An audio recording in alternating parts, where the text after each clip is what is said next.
All right, this is going to be a relatively quick one. Meniere's disease. I think it's a very high yield neurological or ENT style disease that classically shows up on step one and step two, and actually is quite common. So you might see it, on your IM or family med wards as well, or if you do a neuro rotation.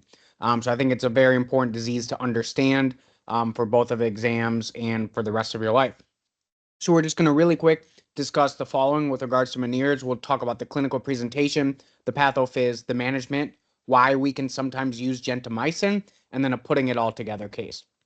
So our case to consider, kind of gave it away in the objectives, but if you didn't get a chance to answer this on Instagram, you can try to answer it now, or at least try to come up with a reasoning of why the right answer is right. A lot of people got this wrong on Instagram, and I feel like the people who got it right probably just guessed or knew a little bit of the association, but didn't fully appreciate why the right answer was right. So, 46-year-old woman presents to your clinic with complaints that the room is spinning. On further history, you note bilateral low-frequency sensory neural hearing loss and tinnitus. A low-sodium diet and hydrochlorothiazide are prescribed. 6 weeks later, the patient returns to your clinic with no improvement in her symptoms. Which of the following can be considered as a next step in management? Doxy, ceftriaxone, metro, or gentamicin? So take a second, think about it, and then we'll discuss. So in this one, oops, I forgot to highlight the right one. But gentamicin would be the right answer. And so you're probably like going back to the case, and you're like, it kind of sounds maybe like you got, hey, it kind of sounds like Meniere's disease, right? They have the classical clinical triad of vertigo, sensory neural hearing loss, and tinnitus slash oral fullness, right, or ear fullness. But then you're looking at my answer options, and you're like, what the heck? 4 antibiotics, right? This is how MBME loves to get you, is because you can figure out what the disease is, and then their answer options are like way out of left field. But when you think about it, one of the answer options actually makes sense, and that's gentamicin. So again, we're going to talk about the management real quick in a second, but first line management is really supportive care, and that's going to be in like conservative measures. That'll be low sodium diet and hydrochlorothiazide or diuretics, and we'll talk about why in a second because it has to do with the pathophys.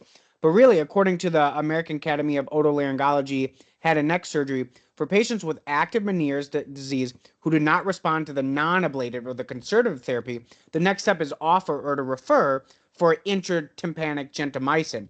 We can use intratympanic gentamicin or intratympanic steroids, okay? And if those don't work, then we can potentially progress to labyrinthectomy and actually remove the whole labyrinth.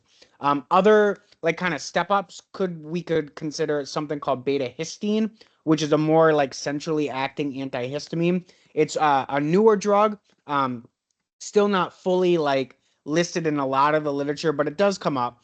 But really, for the sake of your board exams, first line for Meniere's, that's how they're probably going to ask it, is going to be low sodium diet and diuretics.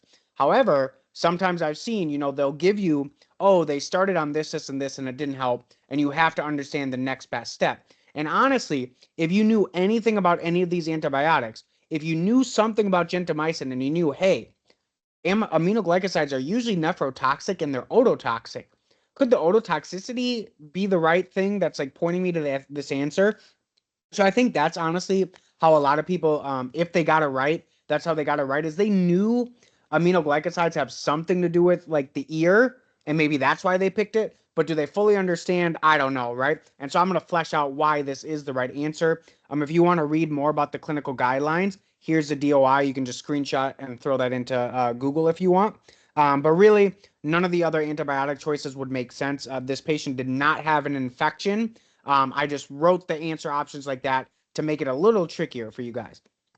So how does Meniere's present, right? It's a classic triad of episodic vertigo, right? It can be 20 minutes, it can be several hours, right? Kind of anywhere in between. It's usually not as like quick as something like BPPV. And we'll talk about BPPV in a later lecture, right? That's its own thing, right? But these are both examples of peripheral vertigo. But then they also can have sensory neural hearing loss. It's typically a low frequency fluctuating hearing loss. And then they can have tinnitus, okay? Some patients may or may not have ear fullness or pressure. Their vertigo episodes may be associated with nausea, vomiting, and balance. It's usually progressive, so over time, the hearing loss may become permanent. And then I'll do a whole lecture on the HINTS exam as well when we talk more about vertigo. But you'll see if we do the head impulse test on a patient with Meniere's, right? Meniere's is a problem with the labyrinth itself. We're going to talk about the pathophys, but it causes damage to your vestibulo-ocular reflex. Okay, so when a patient takes their eyes, right, and they look at us like something that is just stable, right? And if you move your head left to right, you should, if you are normal, like normal physiology, you should be able to keep your eyes focused on my finger, right, as you're moving your head. Okay, that's because we have our vestibulo-ocular reflex. It's the vestibular nerves, right, cranial nerve 8, talking to the vestibular nuclei that then talks to your abducens and oculomotor nerves, right? So cranial nerves 3 and 6, and that helps us maintain our eyes on a target while our head is moving. Okay, in Meniere's disease or any other cause of peripheral neuropathy or peripheral vertigo, where there's damage to the vestibular nuclei, the vestibular nerve, or the labyrinth itself, we get damage to this vestibular ocular reflex. And so now when the patient, you say, hey, I'm going to move your head, you're going to keep your eyes on this target. If you move their head really fast, their eyes are going to move away, and then they're going to quickly have a saccade back. Okay, that tells me right there that their vestibulo-ocular reflex is malfunctioned. Okay, that means there's something wrong with the periphery. It's something wrong with vestibular nerve. Okay, so cranial nerve 8, the vestibular nuclei, or the labyrinth itself. Okay, so it's actually a reassuring thing when the patient has a positive head impulse test with vertigo. Okay, so again, you have the patient focus on a thing in front of them.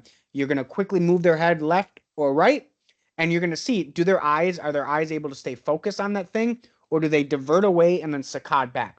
That's actually a good sign, okay? Or it's a relatively good sign if the patient has a positive head impulse test, because that tells me it's a peripheral cause, right?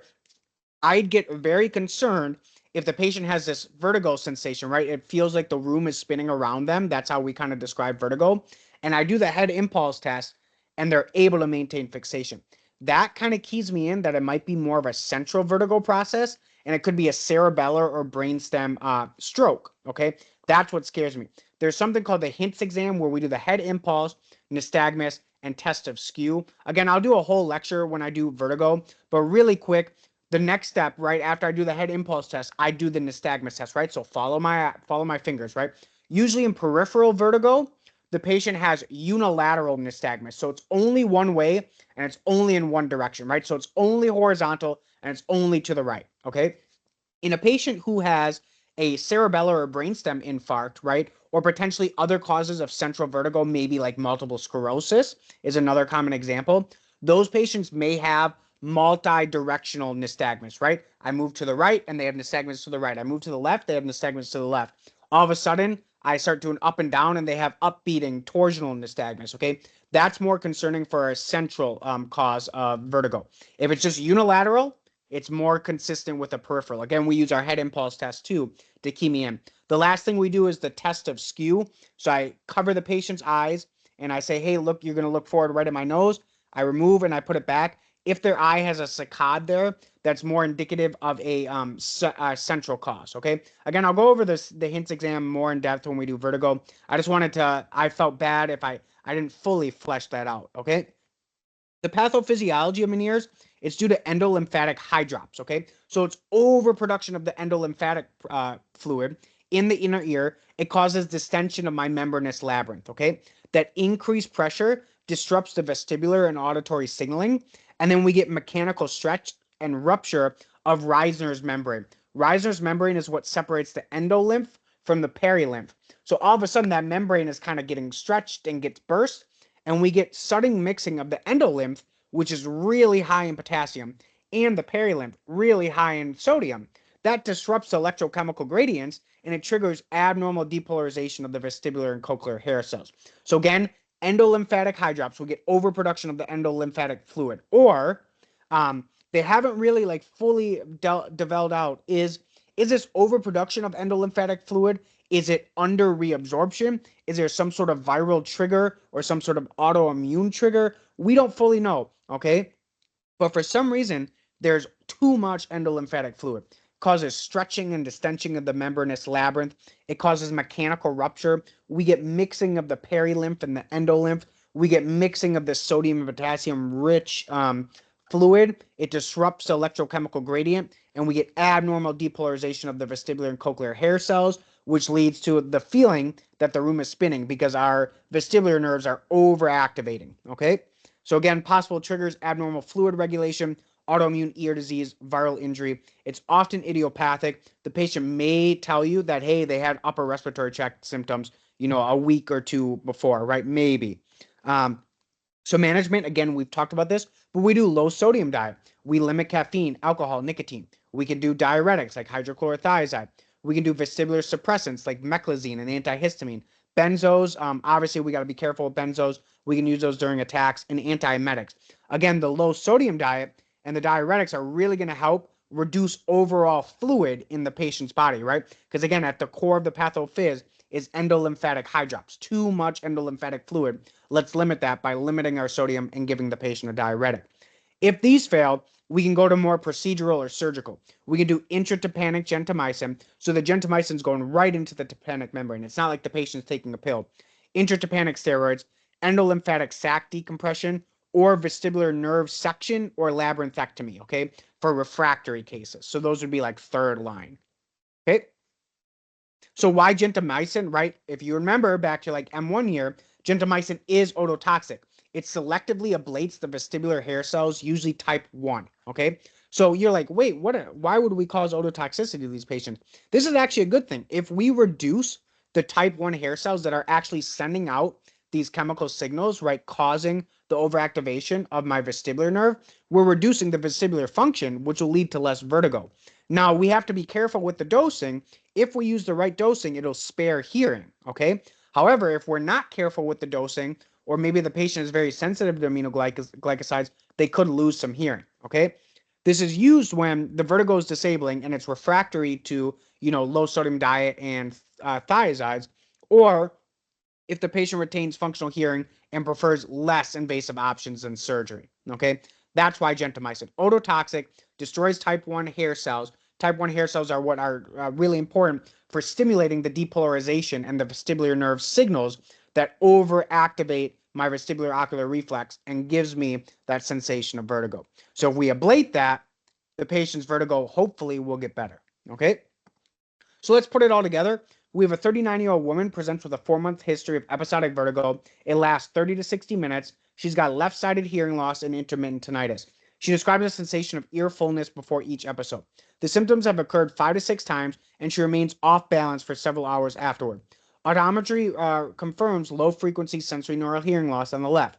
She was started on a low-sodium diet and hydrochlorothiazide and triamptorine, but her symptoms have worsened. She now reports mild left-sided facial numbness and occasional dry eyes. Exam reveals no nystagmus, but she has decreased corneal reflex on the left. Does this still fit classic Meniere's disease? What other diagnoses should we consider? So take a second, think about it. So this one's pretty hard, especially when it's open-ended like this. But I see a middle-aged woman. I see these classical signs of episodic vertigo. We've got the left-sided hearing loss and the intermittent tinnitus, okay? It's refractory to medical management.